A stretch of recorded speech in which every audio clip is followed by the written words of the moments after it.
আপনি কি জানেন নীল পূজার রাতে এমন একটি গোপন মন্ত্র আছে যা মাত্র একবার বললেই ভগবান শিব নিজে আপনার জীবনে আশীর্বাদ বর্ষণ করতে পারেন?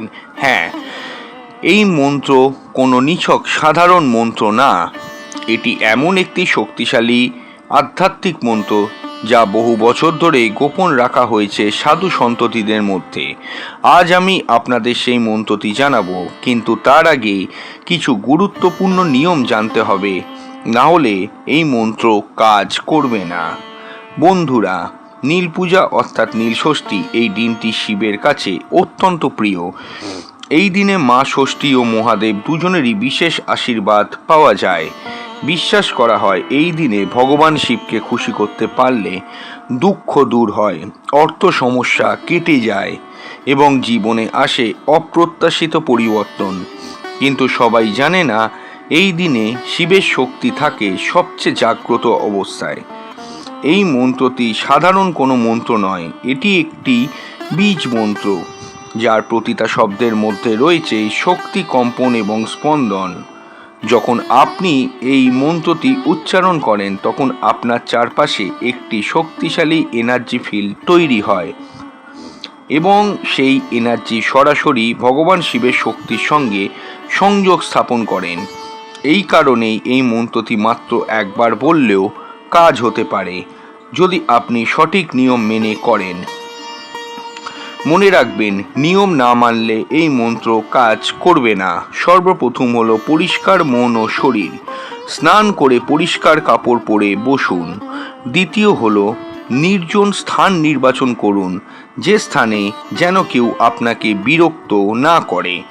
তৃতীয় হলো ভগবান শিবের সামনে প্রদীপ জ্বালান। একটি প্রদীপ ও ধূপ অবশ্যই ভগবান শিবের সামনে জ্বালিয়ে বসবেন। চতুর্থ হলো বিশ্বাস থাকা জরুরি। সন্দেহ থাকলে মন্ত্র কোনো দিনই কিন্তু ফল দেয় না। পঞ্চম হলো চোখ বন্ধ করে মনোযোগ দিন, শুধু শিবের রূপ কল্পনা করুন।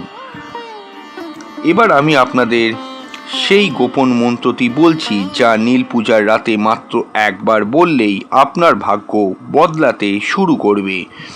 মন্ত্রটি হলো ওং নমঃ শিবায় নীলকণ্ঠায় মহাদেবায় নমঃ। 3 বার এই মন্ত্র পাঠ করুন।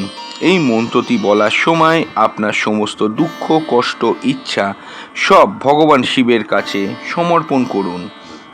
এই মন্ত্রটি বলার সঠিক সময় হলো নীল পূজার দিন রাতের বেলা ঠিক 12টার কাছাকাছি। এই মন্ত্রটি যদি আপনি 3 বার নাও বলতে পারেন, একবারই বলুন, কিন্তু পুরো মন দিয়ে বলুন। মন্ত্র বলার পর কিছুক্ষণ চুপ করে বসে থাকুন। আপনি অনুভব করবেন আপনার চারপাশে এক অদ্ভুত শান্তি নেমে এসেছে। এই মন্ত্র বলার পর অনেকেই বলেছেন হঠাৎ ভালো খবর পেয়েছে, আটকে থাকা কাজ হয়ে গেছে, জীবনে নতুন সুযোগ এসেছে। এগুলো সমস্ত কিছু কাকতালীয় কোনো ঘটনা হতে পারে না, এগুলি সব কিছুই ভগবান শিবের কৃপা।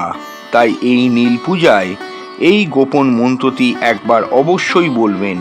আর ভিডিওটি যদি ভালো লাগে লাইক শেয়ার অবশ্যই করবেন। নতুন হলে আমাদের চ্যানেলটা সাবস্ক্রাইব করে অল নোটিফিকেশন বেলটি কিন্তু প্রেস করে যাবেন, কারণ এমন গোপন আধ্যাত্মিক তথ্য আপনি আর কোথাও পাবেন না। কমেন্ট বক্সে ওং নমঃ শিবায় এই মন্ত্রটি কিন্তু লিখে যাবেন। নমস্কার।